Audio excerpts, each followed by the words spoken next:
हमरे वहाँ एक मौली साहब हैं, मौलबीन मामी मान लीन मौलबीन कि अल्लाह हमें काम बना दो तो हम गादी बाबा के वहाँ बकरा दबा करेंगे।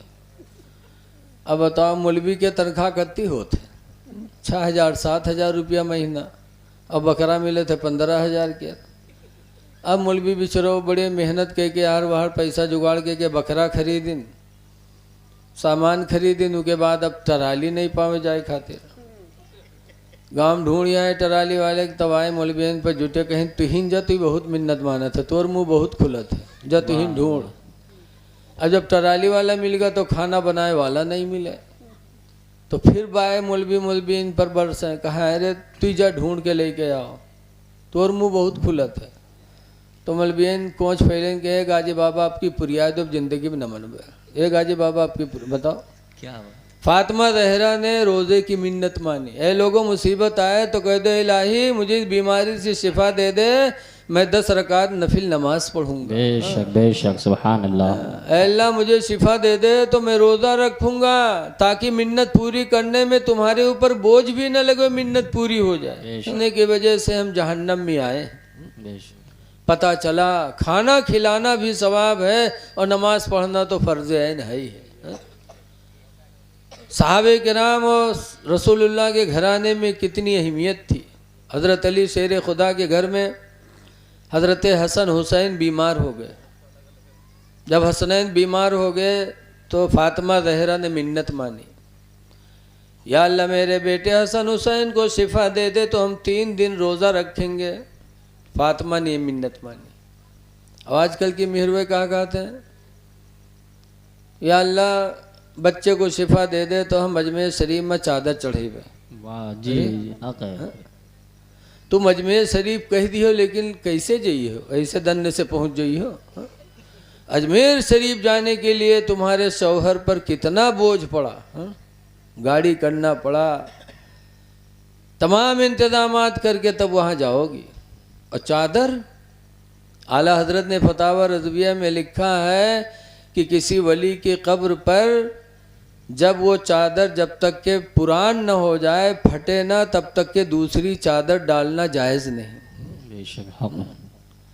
और आज हम चादर ले जाके वहाँ पेश करते हैं, गरीब भूखों मर रहे हैं, हम चादर चढ़ा रहे हैं। और चादर से फ़ायदा दरगाह के खुद्दामों का हो रहा है, यहाँ डाले वहाँ बेचिन फिर आएंगे, यहाँ डाले वहाँ बेचिन फिर आएंगे। इसीलिए फूल की चादर डालना चाहिए। फूल जब तक तरोताज़ा रहेंगे, मारहरा जाओ देखो वहाँ फूल की चादर पड़ती है माशाअल्लाह। बेशक बेशक। आवाज चादरों में कुरान की आयत लिख देते और कब्र पे डालते हैं, उसके बाद वही चादर उठा के इधर उधर डालते हैं, फिर आती है बिकने के लिए। मोबाइल पे एक दिन एक साहब बोल रहे थे, मुझे भी अच्छा लगा। हक बात तो ये नहीं कि कौन बोल रहा है, बल्कि देखो कि हक बोली कौन बोल रहा है। बेशक बेशक। वही कुरान कागज़ पे लिख दिया जाए तो कुरान है, और कपड़े पे लिख दिया जाए तो कुरान नहीं है, वो भी कुरान है। और कुरान का अदब कैसे किया जाए, अल्लाह फरमाता है कुरान में, वला यमुस्सुहु इल्लल मुतहहरून, ला यमुस्सुहु इल्लल, सही याद है, उसको न छुए मगर वही जो पाको साफ हो, बावजू हो। बावजू पाक साफ ही कुरान को छू सकता है। और जब आपने चादर में कुरान लिखवा दिया और फिर उसको कब्र पे डाल ले, उसको खुद्दाम उठा के इधर करते उधर करते, कोई बावजू नहीं होता, तो आप गुनहगार होते हो कि नहीं होते? तो कब्र पे जाओ तो फूल की चादर डालो। बहरहाल मैं क्या कह रहा था कि कुरान करीम में है, रसूलुल्लाह के घर वाले हसन हुसैन बीमार हुए तो फातिमा ने मिन्नत मानी थी, या अल्लाह मेरे बच्चों को शिफा दे दे तो मैं काबा, तो मैं 3 रोज़े रखूँगी। आवाज़ हमरे वहाँ एक मौली साहब हैं, मौलबीन मामी मान लीन मौलबीन कि अल्लाह हमें काम बना दो तो हम गादी बाबा के वहाँ बकरा दबा करेंगे। अब बताओ मौलवी के तनख्वाह कितनी होते 6,000 7,000 रुपया महीना, और बकरा मिले थे 15,000 के। अब मौलवी बिचरो बड़े मेहनत के यार वहाँ पैसा जुगाड़ के बकरा खरीदिन, सामान खरीदिन, उसके बाद अब टराली नहीं पावे जाए खातिर। गांव ढूंढ आए टराली वाले, तब आए मौलवियन पर जुटे, कहीं तुहिन जा, तू बहुत मिन्नत माना था, तोर मुँह बहुत खुलत है, जा तुहिन ढूंढ। अब जब टराली वाला मिल गया तो खाना बनाए वाला नहीं मिले, तो फिर बाए मौलवी इन पर बरसे, कहा अरे तू जा ढूंढ के लेके आओ, तोर मुँह बहुत खुलत है। तो मौलवियन कोच फैलन के गाजी बाबा आपकी पुरियाद अब जिंदगी में न मनबे। ए गाजी बाबा आपकी बताओ क्या हुआ? फातिमा जहरा ने रोज़े की मिन्नत मानी, ए लोगों मुसीबत आए तो कह दो इलाही मुझे इस बीमारी से शिफा दे दे, मैं 10 रकात नफिल नमाज पढ़ूंगा। बेशक सुभान अल्लाह। अल्लाह मुझे शिफा दे दे तो मैं रोज़ा रखूंगा, ताकि मिन्नत पूरी करने में तुम्हारे ऊपर बोझ भी न लगे, मिन्नत पूरी हो जाए। बेशक। मिन्नत मान लिया 3 दिन की, अल्लाह ने हसन हुसैन को शिफा दे दिया। तो हज़रत अली शेर खुदा रदी अल्लाह ताला अन्हु भी मिन्नत मान लिए, और हज़रत फ़िज़्ज़ा जो नौकरानी थी उन्होंने भी मिन्नत मान ली। बहरा रोज़ा रखे, गरीबी का आलम था। शाम को जब रोज़ा इफ्तारी का टाइम आया तो थोड़ा सा आटा था, उसकी एक रोटी बनी। एक रोटी में रोज़ा इफ्तार करने के लिए जब बैठे तो इतने में एक यतीम आया दरवाजे पर और कहा रसूलुल्लाह के घर वालों, मैं यतीम हूँ, मेरे बाप का साया मेरे सर से उड़ चुका, मेरा सहारा कोई न रहा। ए रसूलुल्लाह के घर वालों, मैं भूखा हूँ, मुझे खाना दे दो। हज़रत अली शेर खुदा उठे, वही रोटी जो इफ्तारी के लिए थी उठे और उस यतीम को दे दिया, और पानी पी के घर वालों ने रोज़ा रख लिया, रोज़ा इफ्तार किया। सुबह फिर पानी पी के सहरी कर ली, और दूसरे दिन फिर जब एक रोटी बनाया इफ्तारी के लिए बैठे, फिर एक कैदी आ गया और कहे रसूलुल्लाह के घर वालों, मैं कैदी हूँ, मेरी मदद कर दो, मैं भूखा हूँ। हज़रत अली उठे, वही रोटी उठा के कैदी को दे दिया और पानी पी के रोज़ा इफ्तार कर लिया। अल्लाह। तीसरे दिन फिर रोज़ा रखा, और शाम को जब थोड़ा सा आटा पाए तो एक रोटी बनी, फिर इफ्तारी के लिए बैठे तो इतने में एक मिस्कीन आ गया दरवाजे पर। कहे रसूलुल्लाह के घर वालों, मैं मिस्कीन हूँ, कमज़ोर हूँ, मेरा सहारा बन जाओ, मैं भूखा हूँ, मुझे खाना दे दो। हज़रत अली शेर खुदा ने उस दिन भी वो इफ्तारी की रोटी लिया और उस गरीब को दे दिया, पानी पी के रोज़ा इफ्तार कर लिया। तो अल्लाह ताला उनके अमल से इतना खुश हुआ, इतना खुश हुआ कि कुरान की आयत अल्लाह ने नाजिल फरमा दी, ए जिब्रील जाओ बशारत दे दो, अल्लज़ीना युतइमून अत्ताअम अला हुब्बिही मिस्कीनन व यतीमन व असीरा। ए जिब्रील जाके खुशखबरी दे दो कि वो लोग जो मेरी मोहब्बत में कभी यतीम को खिलाते, कभी मिस्कीन को खिलाते, कभी कैदी को खिला देते, उनके लिए बड़ा अजर है उनके रब के पास। बेशक सुभान अल्लाह सुभान अल्लाह। तो पता चला कि सरकार के घराने से हमको ये सबक मिला है, अल्लाह के बंदों की खिदमत करना। बेशक। तो अल्लाह जब तक तौफीक दे, नियाज कराते रहो, अल्लाह के बंदों को खिलाते रहो, नमाज़ों की पाबंदी करो। और अभी हज़रत ने बहुत माशाअल्लाह हमारी माँ बहनों के ताल्लुक़ से भी कहा, हमारी माँ बहनों को भी ध्यान देनी चाहिए कि कुरान करीम में अल्लाह ने फरमाया, वला यज़रिबना बिअरजुलिहिन्ना, कि हरगिज़ कोई औरत अपने पैर को ज़मीन पर ज़ोर से न रखे, लियुलिमा मा युख्फीना मिन ज़ीनतिहिन्ना, कि कहीं ऐसा ना हो कि उनके जेवर के बजने की आवाज़ गैर मुहरिम के कान में न चली जाए। अल्लाह। घर में हो तो ज़ोर से ज़मीन पर पैर न रखें, कि हो सकता है तुम्हारे घर की दीवार के किनारे से कोई गैर मुहरिम का गुज़र हो रहा हो, गैर महरम का, और तुम्हारे जेवर के बजने की आवाज़ गैर महरम के कान में न चली जाए। जब हमारी माँ बहनों के जेवर के बजने की आवाज़ पर पाबंदी है, तो हमारी माँ बहनों की ज़बान से निकली हुई बोलियों पर कब न पाबंदी होगी। याद है मेरी माँ बहनों, अपने आप को हिफाजत में रखो, पर्दे में रखो, तुम्हारी आवाज़ भी औरत है। इसीलिए इस्लाम ने औरतों का मकाम बुलंद किया है पर्दे में रख करके। लेकिन आज अफसोस है, जेवर बजने की आवाज़ रहने दो। आज ऐसी ऐसी आवाज़ें हमारी माँ बहनों से सुनने को मिलती हैं।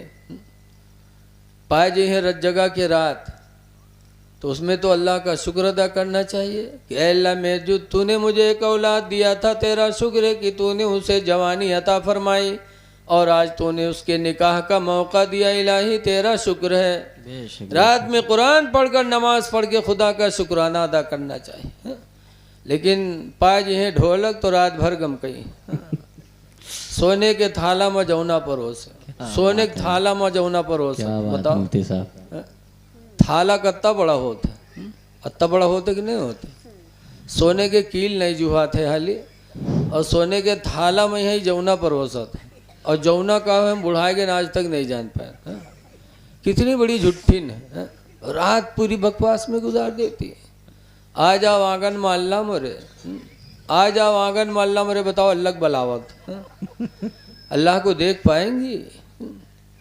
जब मूसा पैगंबर ने दुआ मांगी थी, रब्बी अरनी अंजुर इलैका, परवरदिगार मैं तुझे देखना चाहता हूँ, तू अपने आप को दिखा दे।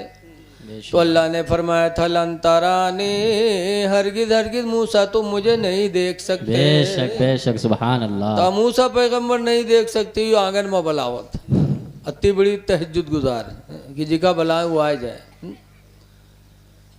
अल्लाह को देखना, अल्लाह को दुनिया में कोई नहीं देख सकता। हाँ, क़यामत के दिन होगा, लेकिन सब नहीं देखेंगे। कुरान करीम में अल्लाह फरमाता वजूह यौमइज़िन नाज़िरतुन इला रब्बिहा नाज़िरा, कि कुछ चेहरे ऐसे होंगे जो अपने रब को क़यामत के दिन खुल्लिम खुल्ला देखेंगे। बेशक बेशक बेशक। अब कैसे देखेंगे, अल्लाह कैसे दिखाएगा ये अल्लाह ही जाने। बेशक। लेकिन दुनिया में कोई नहीं देख सकता। मूसा अलैहिस्सलाम को मना किया, लेकिन पैगंबर थे, बज़िद हुए, तो अल्लाह ताला ने फरमाया मूसा देखना है तो तूर पहाड़ पे आओ। गए तूर पहाड़ पे, जब वहाँ गए तो अल्लाह ताला ने अपनी ज़ात नहीं अपनी सिफत, जैसे हमारे मौलाना शफीक साहब हैं या नाजिम साहब हैं, तो इनकी जो देख रहे हो इनकी ज़ात है, और इनका मौलाना होना, इनका अच्छा होना, इनका नमाजी होना, ये सब इनकी सिफत है। तो अल्लाह ताला की सिफतें बहुत हैं। अल्लाह की ज़ात एक और सिफात, हाँ, रहमान है, रहीम है, गफ़्फ़ार है, क़हार है, जब्बार है, ये सब अल्लाह की सिफतें ही तो हैं। बेशक बेशक। तो लिखा है कि अल्लाह ताला ने अपनी सिफतों में से एक सिफत की सुई के नोक के बराबर एक तजल्ली तूर पहाड़ पर डाली थी, सुई के नोक के बराबर। लेकिन उस तजल्ली को जब मूसा अलैहिस्सलाम ने देखा तो कुरान में फ़ख़र्र मूसा सईक़ा, तो मूसा चित होके गिर गए थे, गिर गए, जलाल नहीं थाम पाए। लेकिन उस तजल्ली को देखने का असर उनकी आंखों में ये हुआ, इतना जलाल उनकी आंखों में आ गया कि उसके बाद अगर कोई उनकी आंख की तरफ देख लेता तो देखने वाले की आंख बह जाती थी। अल्लाह, देखने वाले की आंख ही बह जाती, इतनी सिफत इलाही की तजल्ली का असर उसमें आ गया। तो मूसा अलैहिस्सलाम ने अपने आँखों पे पट्टी डाल लिया था। कई लोगों की आंखें बह गईं, तो सोचा अगर ऐसे खुली रखूँगा तो पता नहीं कितने लोगों की आंखें जाएं, तो पट्टी डाल लिया। तो उनकी बीवी सफूरा, हज़रत सफूरा अलैहिस्सलाम, मूसा अलैहिस्सलाम की बीवी, कहने लगे मेरे प्यारे शौहर मूसा, तुम हमेशा अपनी आँखों पे पट्टी रखते हो, मुझे अच्छा नहीं लगता। अच्छा बताओ, कोई शौहर अपन चेहरा बीवी से छुपाए रहा है तो बीवी का अच्छा लगी, या बीवी अपन मुंह छुपाए रहा है शौहर से तो शौहर का अच्छा लगी? बोलो भाई, लगा था सब लोग कुंवारे में बैठे हो, कहा हो? अरे एक इंसानी फितरत है, शौहर बीवी के चेहरे को देखता है तो सुकून मिलता, और बीवी शौहर के चेहरे को देखती तो उसे सुकून मिलता है। जी बेशक। हजरत सफूरा फरमाते हैं अल्लाह के पैगंबर आंखों से पट्टी हटा दो। मूसा अलैहिस्सलाम फरमाते हैं सफूरा अगर पट्टी हटाऊंगा तुम देखोगे तो मेरे आंखों में वो जलाल है सिफ्त इलाही की ज़ियारत की कि तुम्हारी आंखें बह जाएंगी। सफूरा कहते हैं मेरे पैगंबर तुम पट्टी हटा दो, मेरी आंखें बह जाए गवारा है, लेकिन उन सिफ्त इलाही की तजल्ली जो तुम्हारे आंखों में उसे मैं देख कर रहूंगी। बेशक बेशक।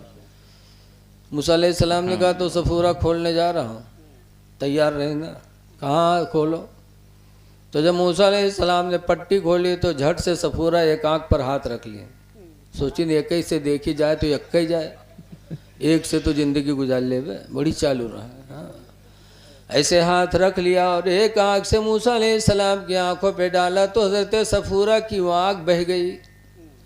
जब बही लेकिन सिफ्त इलाही की तजल्ली का वो असर सफूरा के दिल पर पड़ा कि जियारत के लिए बेताब हो गई, तो उस आंख से हाथ हटा लिया कि इससे भी देख लो, और उससे देखा तो वो आंख भी बह गई। सफूरा की दोनों आंखें चली गई।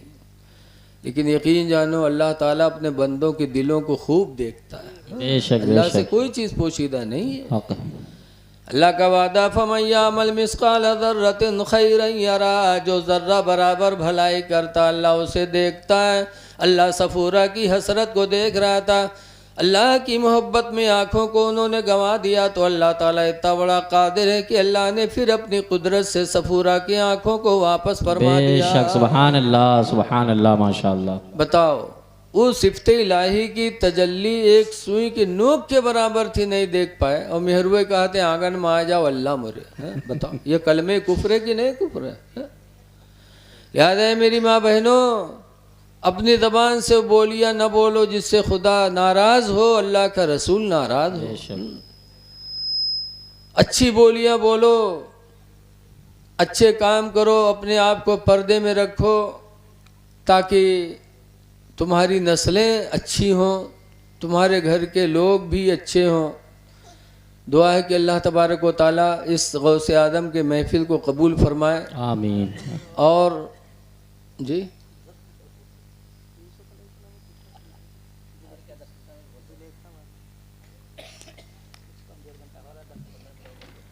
अच्छा, हजरत ने बुलाया है, अब इन्हीं के ऊपर हमारी खैरियत भी मौकूफ़ है। अब इनकी बात तो मानना ज़रूरी है। हाँ, तो आप लोग राज़ी हो तो 10 मिनट सिर्फ देख करके भाई कुछ कह दिया जाए। जी बेशक।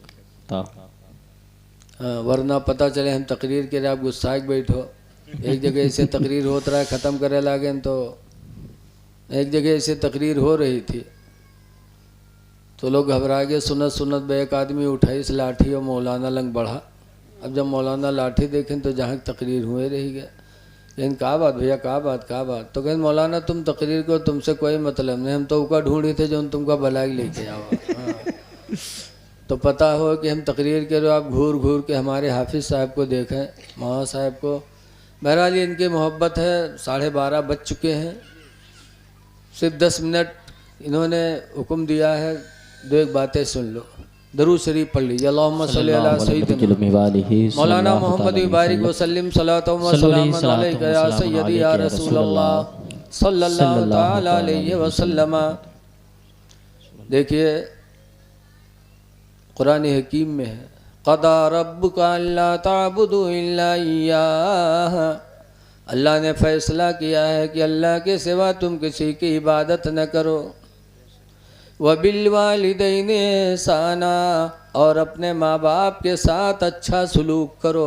बेशक बेशक। हुस्ने सलूक करो अपने माँ बाप के साथ। इम्मा यबलुगन्ना इंदकल किबरी, लेकिन उन दोनों में से, लेकिन अगर वो दोनों बूढ़े हो जाएं, अहदुहुमा व किलाहुमा, एक बूढ़ा हो या दोनों बूढ़े हो जाएं, फला तकुल लहुमा उफ़्फ़िन वला तनहरहुमा, तो मेरे बंदो बूढ़े माँ बाप को न उफ कहो न उनको झिड़को। बेशक बेशक सुभान अल्लाह। उफ तक न बोलो। जैसे अब्बा कुछ कहें तो कहे उफ हो, तुम तो देखो जब कहा कर रहा था, उफ हो न कहो, उफ न कहो, वला तनहरुमा, और उन दोनों को झिड़को ना। तो जब माँ बाप को झिड़कना मना है तो उनको मारना कितना बड़ा गुनाह होगा। उनको झिड़को ना। वकुल लहुमा कौलन करीमा, और मेरे बंदों उन दोनों से मीठी बोलियां बोला करो। बेशक बेशक सुभान अल्लाह। बूढ़े हो जाए तो उनकी खिदमत करो, उफ तक न बोलो, उनको झिड़को ना, और उनसे प्यार मीठी बोलियां बोलो। आगे अल्लाह फरमाता वख़्फ़िद लहुमा जनाहज़्ज़ुल्लि मिनर रहमा, और है मेरे बंदे उन दोनों के लिए अपने बाजुओं को रहम दिले से झुका लिया कर। बेशक बेशक। जब अब्बा को देखो तो बाजू तुम्हारे झुक जाए, माँ को देखो तो तुम्हारे बाजू झुक जाए, और दिल में रहम भी पैदा करो। मिनर रहमा का लफ्ज आया है। बेशक बेशक। ताज़ीम करो माँ बाप की, माँ बाप की ताज़ीम। याद रखो, एक अल्लाह के नबी थे हज़रत याकूब अलैहिस्सलाम, उनके 12 लड़के थे, 12 में एक यूसुफ अलैहिस्सलाम थे। यूसुफ अलैहिस्सलाम ने एक दिन ख्वाब बयान किया, अपने अब्बा से कहा, 12वां पारा में है, अपने ख्वाब को बताया। ख्वाब देखो, नबियों का ख्वाब शैतानी नहीं होता, हमारा तुम्हारा ख्वाब शैतानी होता है। आज हम लोग कैसे कैसे ख्वाब देखे थे। बहरेज बड़ी तकिया में मुफ्ती शमसुद्दीन साहब के पास एक आदमी एक दिन पहुंचा के हजरत तनी तबीज़ बनाए दो। लेकिन कहा बात कहने, हम ख्वाब बहुत देखे थे, तो ख्वाब में यहाँ पेशाब हो जाते हैं हमसे। बहुत से लोग जवान हो जाते हैं तब हम मुँहते थे बिस्तर पर। हाँ, तो हजरत ताबीज़ बनाए दो, ख्वाब देखते हैं ख्वाब में बिस्तर पर पेशाब हो जाता। तो हजरत ने तावीज़ बना दिया। अब वो तावीज़ पहन के गवा, रात में लेटा तो ख्वाब देखा कि पैखाना पेशाब लगा है, तो उठा गया खेत में, और उसके बाद बैठा है खेत में, और धड़ से मारा तो आँख खुली तो देखा पैखाना बिस्तर पर, पेशाब पैखाना सब। तब मौलाना पर बहुत खफा, इस यूँ हमारे साथ है कौन दुश्मनी की हिस्सा, अब तक पेशाबे होता रहा, वहाव चालू होगा। तो गवाह हजरत के पास कहने लगा, मौला साहब कौन दुश्मनी रहा जो हमारे साथ है पूरी आए। कहीं का है बेटा, कहीं बेटा कहा तो हाँ इतने बड़े दुश्मन आप। कहीं कहा, हम कह रहा कि तबीज़ बनाए तो ख्वाब देखे थे पेशाब करे थे, अब ऐसी तबीज़ बना दी है कि अब तक पेशाबे करी तरह है, पैखानो चालू होगा। हाँ? तो हमारा तुम्हारा ख्वाब शैतानी होता है, नबियों का ख्वाब हकीकी होता है, रहमानी। 12वां पारा में इज़ क़ाला यूसुफ़ लिअबीही या अबती, याद करो उस वक्त को जब यूसुफ पैगंबर ने अपने बाप से कहा था, या अबती, है मेरे अब्बा, इन्नी रअयतु अहदा अशरा कौकबम वश्शम्स वल क़मर, कि बेशक मैंने 11 सितारे और चाँद और सूरज को देखा है। रअयतुहुम ली साजिदीन, कि सब वो मुझे सजदा कर रहे हैं। बेशक जी, हक है। चांद भी सजदा कर रहा, सूरज भी सजदा कर रहा, 11 सितारे सजदा कर रहे हैं। तब यूसुफ अलैहिस्सलाम के अब्बा याकूब ने सुना था, तो कहा था, या बुनय्या ला तक़्सुस रुअयाका अला इख़वतिका, सही पढ़ रहा हूँ जी बेशक। कहा था, मेरे बेटे अपना ये ख्वाब अपने भाइयों के ऊपर बयान न करना, भाइयों से न बताना। ला तक़्सुस रुअयाका अला इख़वतिका फ़यकीदू लका कैदा, ऐ मेरे बेटे अपने भाइयों को ख्वाब न बताना, वरना वो तुम्हारे साथ दांव करेंगे जी, तुम्हारे साथ दांव चलेंगे। तुम्हारी ये बुलंदी की निशानी है, तुम्हारी पैगंबरी की निशानी है, तुम्हारी सल्तनत की निशानी। बेशक बेशक। कि अल्लाह तुम्हें एक वक्त ऐसा देगा कि पूरी दुनिया तुम्हारे मातहत होगी। लेकिन बेटा भाइयों से न बताना, इसलिए कि भाई जैसा दोस्त नहीं और भाई जैसा दुश्मन भी नहीं। हक है मुफ्ती साहब, माशाल्लाह। लेकिन उसी दिन से यूसुफ अलैहिस्सलाम को उनके बाप याकूब अलैहिस्सलाम ज़्यादा मानने लगे।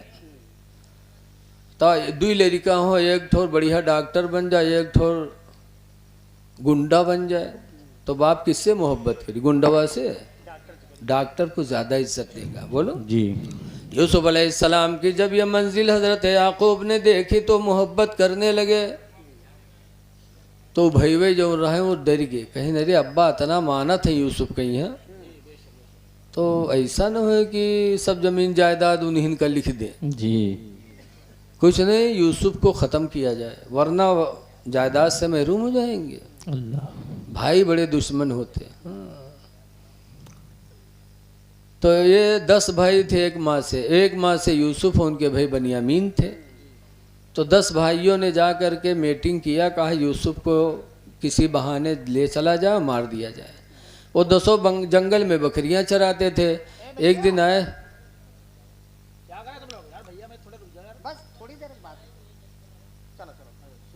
10 भाई बकरियां चराने जाते थे जंगल में। तो कहा चलो अब्बा से कहा जाए कि यूसुफ को आप नहीं भेजते हो जंगल में बकरियां चराने, यूसुफ को भेजा करो ताकि जंगल की आबो हवा लगेगी, सेहत बनेगी। जी।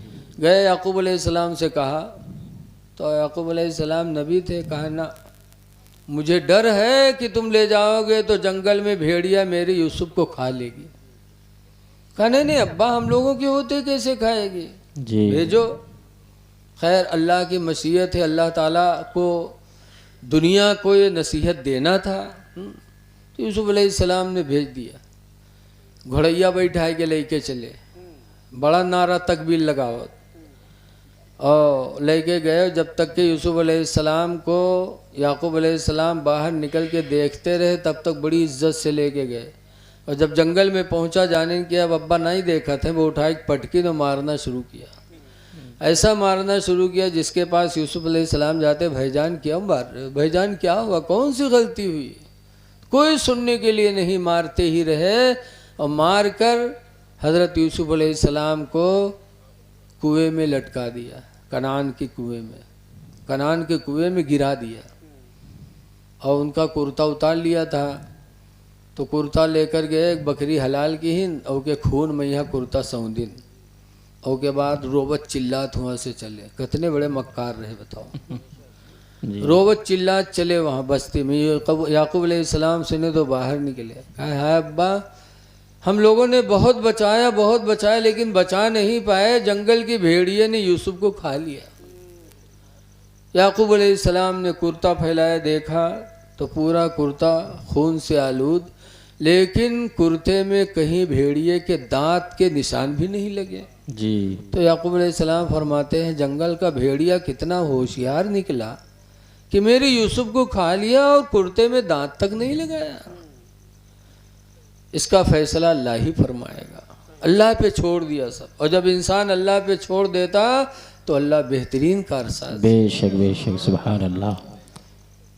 कुएं में यूसुफ अलैहिस्सलाम गिरे तो कहा था या अल्लाह तेरा शुक्र है, जिस पर तू राजी उस पर यूसुफ भी राजी। एक काफिला पहुंचा, पानी लेने के लिए गया, बाल्टी डाला तो यूसुफ अलैहिस्सलाम पकड़ लिए, ऊपर निकाला, देखा खूबसूरत बच्चा। यूसुफ अलैहिस्सलाम से खूबसूरत दुनिया में कोई पैदा ही नहीं हुआ था। बड़े खुश हुए, मिस्र लेकर के गए, देखने वालों की लाइन लग गई। तो काफिला वाले सोचे नहीं यार अगर पैसा पर दिखावा जाए तो हो सके तो पैसों मिले, तो टिकट बना दी कि टिकट मिलेगा। तो लोग बेताब थे यूसुफ को देखने के लिए, टिकट दे दे के जाने लगे। तो सोची नहीं यार जब इतना ही का मानत है, लोग देने के लिए पैसा दे रहे हैं, तो इका बेचा जाए तो बिक भी जाएगा। तो यूसुफ अलैहिस्सलाम को बेचा, मिस्र के बादशाह ने लिया। और लेने के बाद मिस्र के बादशाह गए अपने घर पे, और जब गए और उनकी बीवी जुलेखा ने यूसुफ अलैहिस्सलाम को देखा, तो जुलेखा की शादी से पहले यूसुफ की तस्वीर अल्लाह ने जुलेखा को दिखाया था, यही वो ज़ात है जिससे तुम्हारा निकाह होना है। और निकाह हुआ मिस्र के बादशाह के साथ। और हुआ जब गए देखें तो चेहरा वो मिलवे नहीं की, तो दिल तो दूर था। जब यूसुफ अलैहिस्सलाम बिक करके उनके घर में ग़ुलाम की शक्ल में पहुँचे, जुलेखा देखे तो वो तस्वीर जहन में थी, मिलाया तो कहा हाँ ये वही तस्वीर है जिससे मुझसे निकाह की बशारत दी गई थी। बस जुलेखा यूसुफ अलैहिस्सलाम पर दीवाना हो गई। और ऐसा दीवाना हुई कि हुक्म हुआ कि 7 महल का कमरा बनाया जाए, 7 कमरों का महल बनाया जाए। 7 कमरे के महल बनाए गए, बन के तैयार हुए। तो जुलेखा ने यूसुफ से कहा चलो उसके अंदर। लेके गई, एक कमरे में गई, ताला मारा, दूसरे कमरे में गई, फिर ताला मारा, तीसरे में गई, फिर ताला मारा। 7वें कमरे में जब ले जाके पहुंची जुलेखा तो यूसुफ से मिलना चाहा। जब यूसुफ के करीब बढ़ी तो जो यूसुफ अलैहिस्सलाम ने उस बंद कोठरी में कहा था जुलेखा अल्लाह देख रहा है बेशक बेशक। ऐ जुलेखा ना तुम बर्बाद हो ना हमें बर्बाद करो, खुशी का महल है इसको गम का महल न बनाओ। बेशक लेकिन जुलेखा पर पूरी दीवानगी कैफियत तारी थी। जुलेखा न मानी। जब यूसुफ की तरफ बढ़े तो यूसुफ अलैहिस्सलाम गुनाह से बचने के लिए वहाँ से भगे। जब भगे तो जुलेखा ने पिछला दामन पकड़ा। हज़रत यूसुफ का कुर्ता तो फट गया लेकिन यूसुफ रुके नहीं। मिन जानिबे इलाही वो इमदाद हुई कि दरवाजे खुद ब खुद सब खुलते चले गए बेशक सुभान और अल्लाह। बाहर निकल गए, क्योंकि अल्लाह का वादा है मैं यत्तक़िल्लाह, जो अल्लाह से डरेगा, यजअल लहू मखरजा, अल्लाह उसके निकलने का कोई ना कोई रास्ता ज़रूर बनाएगा। बेशक बेशक सुभान अल्लाह बाहर सुभान निकल अल्लाह। गया। अब जब जुलेखा कामयाब नहीं हुई तो बाहर आई, वह भल भल भल भल रोवे लगी, आंसू धर धर धर। मेहरुवन के आंसू बहुत गिरत। अल्लाह जाने लहसुन लगा रहा था दुबट्टम कहा, भल भल भल भल रोवे। क्या हुआ? करे इस गुलाम की सजा क्या होगी? ये गुलाम होकर के इसने मेरे बदन पे हाथ लगाया, इसकी सजा क्या होगी? आप यूसुफ अलैहिस्सलाम, रवायतें बड़ी लंबी हैं, बहरहाल इसी सिलसिले में यूसुफ अलैहिस्सलाम को जेल भी हो गई। जेल में गए लेकिन अल्लाह के फैसले पे साबिर रहे। बड़ी वाक़या की तूल है लेकिन बस मुख्तसर। जब यूसुफ अलैहिस्सलाम जेल में गए तो ये मीटिंगें होने लगी कि यार ऐसे ही उनको जेल में जाना मुनासिब नहीं था, उसकी तहकीक की जाए कि कौन सच है, जुलेखा सच्ची है कि यूसुफ सच्चे हैं। तो लोगों ने मीटिंग किया। कुरान की आयत भी है, इनका न कुद्दा कमीसो मिन क़बलिन फसदक़त, यूसुफ का कुर्ता देखा जाए अगर अगला दामन फटा है तो जुलेखा सच्ची। व इनका न कुद्दा कमीसो मिन दुबरिन फसदक़ा, और अगर पिछला दामन फटा हो तो यूसुफ सच्चे। बेशक कुर्ता देखा जाए। जब कुर्ता देखा गया यूसुफ का तो पिछला दामन फटा था। सब ने यकीन किया कि जुलेखा झूठी है, यूसुफ सच्चे हैं। सुभान अल्लाह। जहाँ ये मामला हुआ तो जुलेखा की कहानी बिगड़ गई। पूरे मिस्र में जुलेखा की बदनामी होने लगी। जहाँ चार मेहरुए बैठे हुए फसर फसर, हाय जुलेखिया तो कमाल कही दी, वारे जुलेखिया, जुलेखिया तो गुलाम का दिल दे बैठी। जौन बात का फैलावे हो मैक से ना कहो, कौन मेहरवत बताए दो, इतना कह दो कि कोई बतायो ना, बस दिने भरे में पूरा गांव गंधाई जी। ऐलान में बहुत माहिर, जहाँ बैठे हुए फसर फसर। जब हजरत जुलेखा ने सुना कि मिस्र की औरतें मुझे बदनाम कर रही हैं तो जुलेखा ने मिस्र की औरतों की दावत लिया। दावत खाएं भी बहुत माहिर हैं, फट से सब जमा हुई गए। हाँ, बहुत माहिर। मई जून की इतनी गर्मी होते हो कहूँ दावत पाई जाए, बत्ती अत्ती लेदन का लेके चलते हैं। और बसमा कोनो पोकत है, कोनो उल्टा करते, कोनो डकार करत है, लेकिन इनके तवाजब कोनो असर ना आई जी। दावत खाए जरूरी है। जुलेखा ने दावत दी, मिस्र की औरतें जमा हो गई। जब जमा हो गई तो हजरत जुलेखा ने सबके हाथ में एक एक चाकू एक एक लेमू दिया और कहा मैं यूसुफ को बुलाने जा रही हूँ, जब मेरे यूसुफ आ जाएं तो तुम लोग चाकू से लेमू को काट देना, जिसकी वजह से तुम लोगों ने मुझे बदनाम किया है। कहाँ हाँ बुलाओ। जब यूसुफ अलैहिस्सलाम को बुलाया और यूसुफ अलैहिस्सलाम सामने आए, औरतों की निगाहें यूसुफ के चेहरे पर पड़े तो निगाहें हटी नहीं।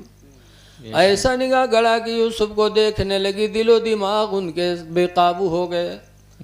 और कुरान करीम में इस तरह देखा कि कत्ताना ऐदियहुन्ना, कि मिस्र की औरतों ने अपने हाथों को काट डाला। बेशक बेशक।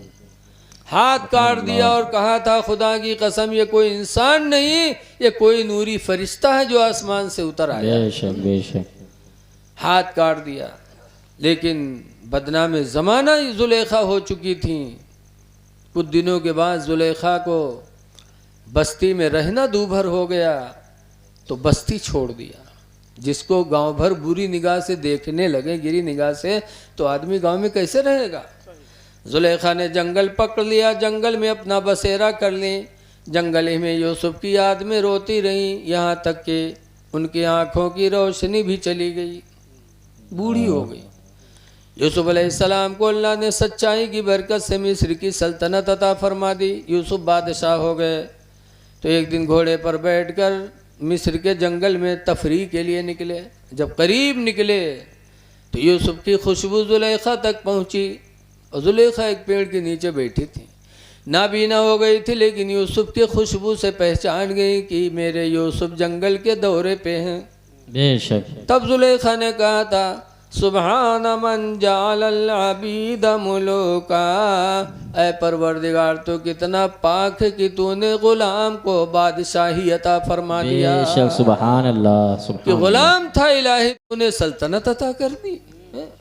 व सुबहान मन जालल अबीद मुलू व सुबहान मन जालल मुलूका अबीदा, और ऐ परवरदिगार तो कितना पाक है कि तूने मुझ जैसी मलका को नौकरानी बना दिया। बेशक बेशक सुभान जो गुलाम था बादशाह हो गया, जो बादशाह की मलका थी वो जंगल में मुसाफिरत की जिंदगी गुजार रही है। जी जब ये आवाज़ जुलेखा ने बुलंद की यूसुफ की खुशबू सुनकर, हर नबी महका करते थे।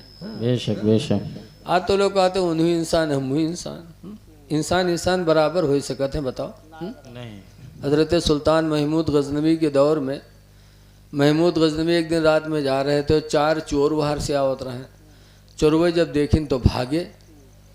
तो कोई ताजबाज नहीं था, ऐसे जा रहे थे, भागे। तो महमूद गजनवी ने पुकारा, अभी कहाँ जा रहे हो? आओ इधर आओ, मैं भी चोर ही हूँ। तुम लोग चोर हो, मैं भी चोर हूँ, चोरी ही के नीयत से निकला हूँ। इधर आओ तो मुझे भी साथ ही ले लो साथ। तो चारों चोरवे आएंगे, कहीं चलो मिला लिया जाए का। जब हुआ गए तो महमूद गजनवी ने कहा, भाई हम भी चोरी के ही लिए निकले थे, आप भी निकले हो तो मुझे भी साथ ले लो। कहा ठीक है हो जाओ। लेकिन महमूद गजनवी ने कहा, भाई ऐसा है कि हम 5 लोग हो गए हैं तो अपनी अपनी खूबी भी बता दें कि किसके अंदर कौन खूबी है। तो एक से पूछा तो उसने कहा, मेरी खूबी यह है कि रात के अंधेरे में मैं जिसको देख लूँगा उसको दिन के उजाले में पहचान लूँगा कि ये वही है। दूसरे से पूछा तो उसने कहा, मैं मकान पे चढ़ने में इतना माहिर हूँ, कितनों भी मकान चिकना हो लेकिन मैं चिपक के और छत पे चढ़ जाता हूँ। जी दूसरे से कहा तो उसने कहा, मैं सूंघ करके बता देता हूँ कि दौलत है कहाँ। और चौथे से पूछा, भाई तुम्हारा क्या काम है? चौथे वाले की बात नहीं याद आ रही, चलो अभी बताएंगे। तो चारों पूछें कि तुम क्या करोगे? तो महमूद गजनवी कहते, मेरे अंदर ये खूबी है कि अगर कोई फांसी पे चढ़ जाए और मैं दाढ़ी हिला दूं तो फांसी से छूट जाएगा। तो चोरवे कहने यार ये तो बहुत बढ़िया साथी मिल गया, आखिरी सजा फांसी और इनके दाढ़ी हिली, निजात मिली। तो कहीं ठीक है चलो। फिर ये हुआ कि डांका डाला कहाँ जाए?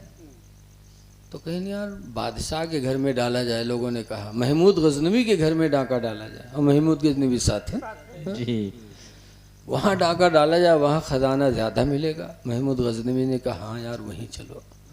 लेके गए और महमूद गजनवी के घर में डांका पड़ा, बोरे बोरा माल बादशाह के घर, सब बोरा लाद लाद के रात में निकले और महमूद गजनवी भी लादे। और जब बाहर निकले तो सुबह होने वाली थी, तो महमूद गजनवी ने कहा भाई ऐसा है चलो इसको कहीं जंगल में रख दिया जाए एक जगह, और फिर जब रात आएगी तब बांटा जाएगा। और तो कहा इसकी निगरानी कौन करेगा? तो कहा ऐसा है कि आप लोग अपना अपना पता मुझे बता दो और आप जाओ, हम दिन भर इसकी निगरानी करेंगे। तो सब अपन अपन पता लिखाई दिए, चले गए। अब जब सुबह हुई तो महमूद गजनवी ने सिपाहियों को बुलाया, सब बोरा घर पर पहुँचवाए और गए बैठे और सिपाहियों से बुलवाया, कहा जाओ फला फला को बुला के लेके आया। जब वो बुला के लेके आए तब गुस्से से कहते आज तुम लोगों ने शाही खजाना पे डाका डाला है? तो सब चुप। कहा डाका डाला ना आज रात में? तो हाँ किया। तो महमूद गजनवी ने कहा इन सबको फांसी दो। जब फांसी के लिए ले जाए गए, फांसी के फंदे पे चढ़ाए गए, तो जो रात में देख लेता रहा, दिन में पहचान लेता रहा। जब फांसी के फंदे पे चढ़े तब वो कहा थे, अरे दाढ़ी कब तुम्हारा हाली, जब हम लोग मर जेबे तब दढ़िया हलइयो कि न हलइयो, क्या बात। कि फांसी हो जाए तब हलइयो। महमूद गजनवी मुस्कुराए, समझ गए ये परख गया। तब महमूद गजनवी ने इसे दाढ़ी हिलाया तो सब फांसी से बरी हो गए। तो चोर तो सब थे लेकिन उसमें सब बराबर थे। महमूद गजनवी थे बादशाह लेकिन लिबास सबका एक था, रियाया अलग और बादशाह अलग। ऐसे अल्लाह ने हर नबियों को इंसान बनाया लेकिन उनका मर्तबा अलग, हमारा मर्तबा अलग। बेशक बेशक सुभान हम इंसान सोचकर उनको अपनी जैसा बशर नहीं कह सकते। यूसुफ अलैहिस्सलाम की खुशबू पहुंची जुलेखा तक। अब आज हम अगर हफ्ता भर ना नहाए तो कोई हमरे दारे बैठी।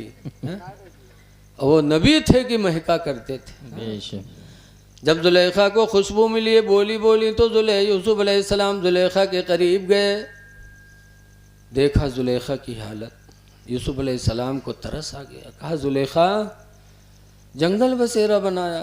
कहा यूसुफ जानती हूँ तुम्हारी याद में रोते रोते मैंने जिंदगी गंवा दी, आंखों की बीनाई ख़त्म कर दी, मिस्र की सुकूनत छोड़ी, जंगल को अपना बसेरा बनाया। तो कहा जुलेखा मेरे लायक कोई हो मदद, कुछ मदद हो तो बताओ। तब जुलेखा ने कहा था यूसुफ तुम दुआ कर दो, जिस खुदा ने तुम्हें गुलामी से सल्तनत अता फरमाई है उसी खुदा से दुआ कर दो कि मेरी आंखों की गई हुई रोशनी को वापस फरमा दे।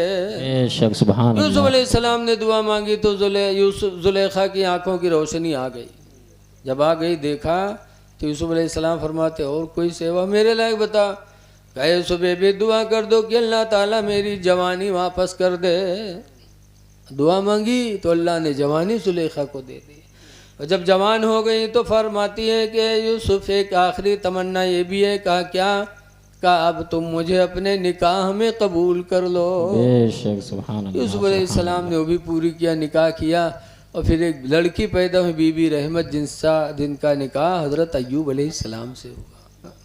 तो ये लोगों अल्लाह ताला अपनी बारगाह में अपने बंदों की आजमाइश बहुत लेता है, लेकिन उसमें जब हम सब्र करेंगे तो अल्लाह हमें कामयाबी अता फरमाए। बेशक बेशक। अल्लाह ताला हमें तुम्हें अपने महबूब बंदों के नक्श कदम पर चलने की तौफीक अता फरमाए। और जिन लोगों ने जलसा करा अल्लाह उन्हें नेमत बदल अता फरमाए। आमीन। अब अगला प्रोग्राम हज़रत नाजिम साहब क़िबला से